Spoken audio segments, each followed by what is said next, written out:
காஞ்சிபுரம் கச்சபேஸ்வரர் திருக்கோவிலில் சித்திரை உத்திர பெருவிழா கொடியேற்றத்துடன் தொடங்கியது. காஞ்சிபுரத்தில் அமைந்துள்ள பிரசித்தி பெற்ற சிவாலயங்களில் ஒன்றும் திருமால் ஆமை வடிவில் வந்து சிவபெருமானாகிய ஈஸ்வரனை வணங்கி பேறு பெற்ற திருதலமுமான காஞ்சிபுரம் சுந்தராம்பிகை உடனுரை கச்சபேஸ்வரர் திருக்கோவிலில் ஆண்டுதோறும் சித்திரை உத்திர பெருவிழா வெகு விமரிசையாக நடத்தப்படுவது வழக்கம்.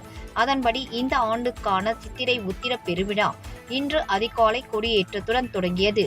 முன்னதாக கச்சபேஸ்வரருக்கு சுந்தராம்பிகை அம்மனுக்கும் அபிஷேக ஆராதனைகள் செய்து சிறப்பு அலங்காரத்தில் கொடி மரத்தடி அருகே எழுந்தருள செய்தனர்.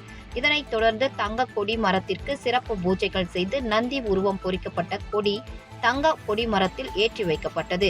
பின்னர் சுந்தராம்பிகை உடனுரை கச்சபேஸ்வரர் சப்ரத்தில் எழுந்தருளி வீதி உலா வந்து பக்தர்களுக்கு அருள் பாலித்தார்.